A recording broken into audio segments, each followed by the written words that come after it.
E aí, pessoal? Finalmente surgiu aí no governo Bolsonaro algum plano vindo do MEC, do Ministério da Educação.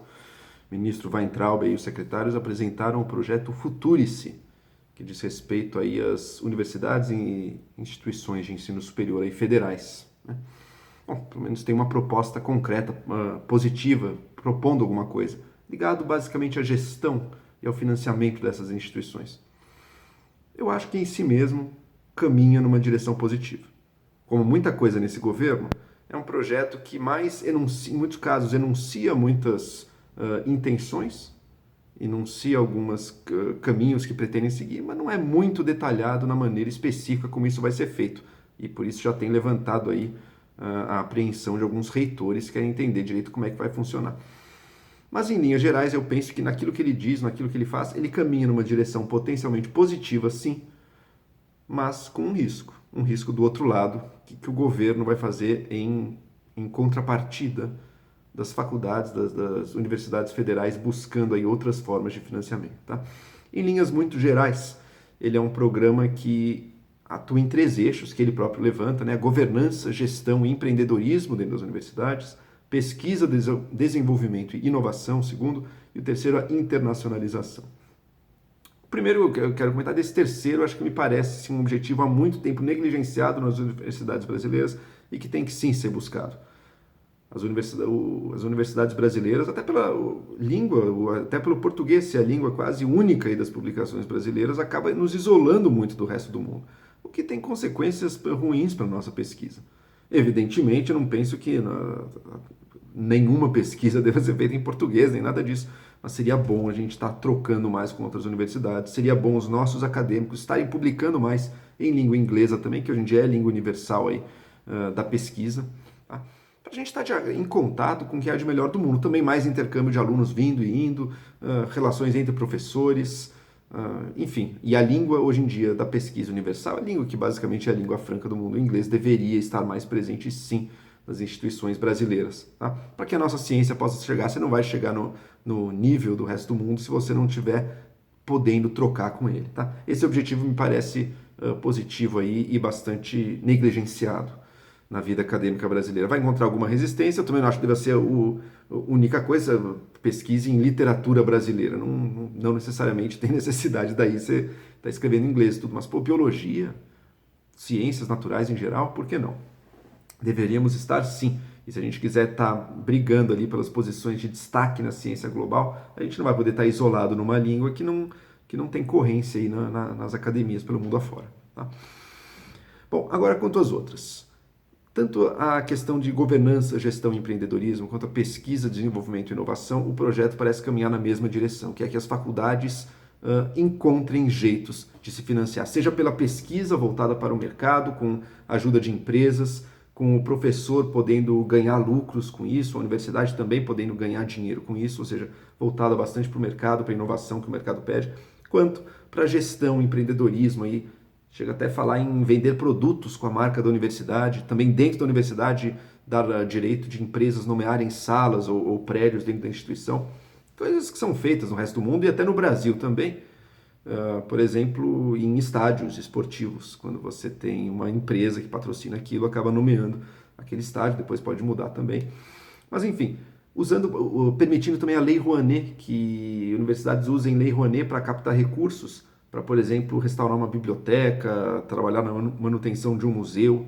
Vamos lembrar do estado lamentável que estava o Museu Nacional, né, que teve aquele incêndio no qual perdemos um patrimônio inestimável para conhecimento antropológico e tantas outras coisas. Enfim, caminhos para as universidades conseguirem mais recursos no setor privado. Eu acho isso positivo. Fundos patrimoniais, né, que é aquele fundo que recebe doações ou de ex-alunos ou de empresas e que você não toca direto no principal.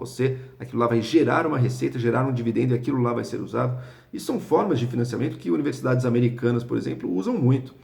E por isso, consegue uma certa autonomia financeira, muitas vezes, que é muito bem-vinda. Tá? Então, acho que é um objetivo bom e são mecanismos que, sim, tem que estar à disposição das universidades brasileiras para serem utilizados. Tá? Porque isso ajuda. Mais recursos vindo para a educação superior certamente é algo positivo, é algo que a gente deseja. Tá?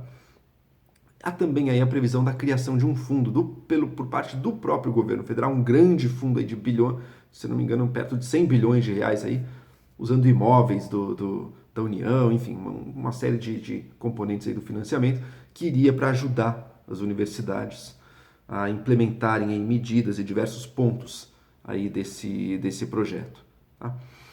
Enfim, como eu disse, acho positivo que estejamos procurando novos caminhos de financiamento das universidades. O projeto não toca na questão da graduação cobrar mensalidade, tá?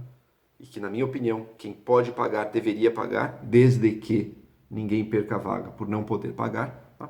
Mas, dependendo disso, não toca nisso, procura outros caminhos para isso, que me parece positivo, mas o que a gente tem que lembrar é que essa não pode ser a lógica única das nossas universidades. Tá? Por dois motivos. Tá? Primeiro, a universidade não está ali para gerar lucro antes de tudo. Tá? Ela tem outras finalidades. Por exemplo, uma finalidade social no Brasil, uma finalidade de ascensão social e de aspiração de grande parte da população. Universidades muito grandes, né? Uma universidade como a USP tem mais de 100 mil alunos, assim, quer dizer, um universo de pessoas aí que, no caso a USP é estadual, mas pensem em outras federais aí que se adequem a isso.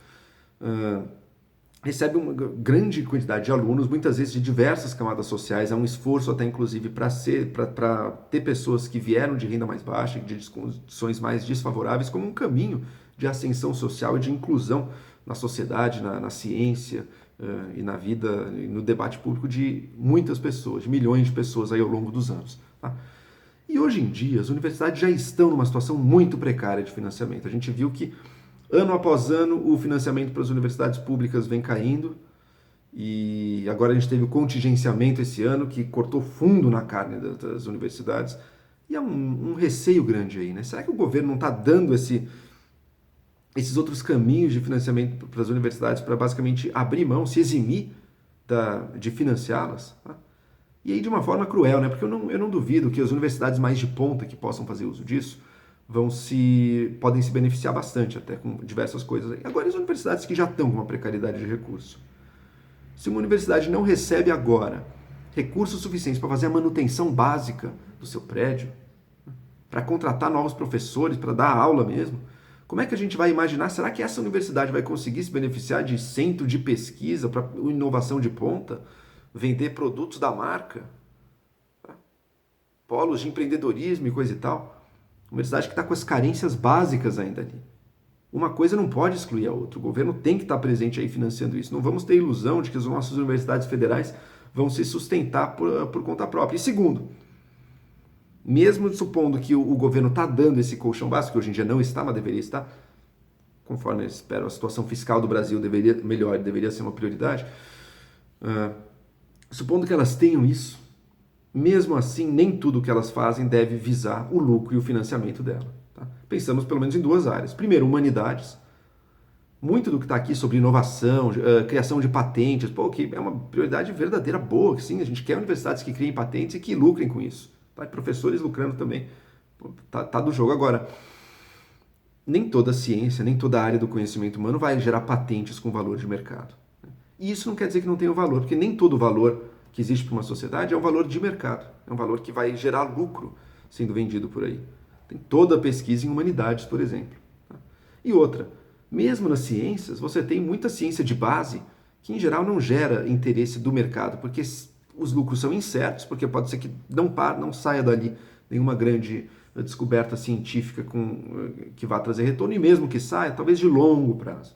A gente está pesquisando ali no que há de mais básico na ciência, no que há de mais elementar e do nosso entendimento acerca da realidade, que pode gerar, inclusive, revoluções lá na frente, mas que inicialmente não tem um interesse empresarial direto ali para lucrar com aquilo. Tá? Então, uma universidade não pode ser vista apenas como uma empresa visando maximizar seu lucro. Eu não tenho nada contra que uma instituição de ensino até passe a se visar assim, mas o papel de uma universidade dentro de uma cultura, dentro da sociedade, não é só isso, e nunca foi só isso. Tá? Desde a criação delas até a Idade Média até hoje, nunca foi uma instituição assim visando o lucro acima de tudo. Pelo contrário, você tem um financiamento ali, porque você tem a busca de bens que não se resumem na lucratividade. Tá? Sem falar que impor às nossas universidades a obrigação dessa lucratividade porque você vai querer secar o financiamento público delas, vai botar um jogo de incentivos talvez bastante perverso, em que grande parte delas nem está apta a competir ainda com as mais importantes, com as maiores, e um jogo de incentivos perversos no qual vai estar correndo cada vez mais atrás daquilo que pode gerar dinheiro, daquilo que pode ser comercializado, deixando de lado tanto o aspecto cultural, essencial dos valores não monetários que ela gera, quanto a importância social das nossas universidades. Esses são os riscos. Mas como eu disse, o que está no projeto me parece tudo positivo, desde que aquilo não venha substituir, desde que aquilo não venha se constituir no único meio, no único projeto ou no grande projeto para o financiamento das universidades. Tá? Desde que aquilo seja uma complementação, algo que venha complementar e não a substituir, porque se vier a substituir, vai criar um jogo muito perverso e que nossas universidades, que já têm uma carência de recursos muito grandes, não vão estar aptas a entrar nisso. Né? Não vai imaginar um polo de inovação, pesquisa em tecnologia, ligado a empresas, numa universidade que está ali lutando para ter um básico, para ter professores que consigam dar uma aula de direito, para ter um campus que tenha manutenção física básica ali dentro. Né? Essa é a realidade do Brasil. A gente não está falando de universidades que só falta aquele extra, está falando de universidades que falta muitas vezes o básico. E isso não pode ser negligenciado. Mas, naquilo que faz esse projeto, se for o complementar, nada objetado, pelo contrário, tem coisas boas aí. Fundo patrimonial é bom, a Lei Rouanet, esses usos aí pode ser muito positivo também. Vender o nome do prédio é uma coisa um pouco menor, mas pode trazer um dinheiro importante também. Não sou contra nada disso, pelo contrário, sou a favor. É isso aí, se inscrevam no meu canal, que o objetivo aqui também não é ficar lucrando, mas levar sempre adiante para um interesse, inclusive, cultural, social e meu também, de levar adiante esse e outros debates aqui na sociedade brasileira. Não se esqueçam de se inscrever.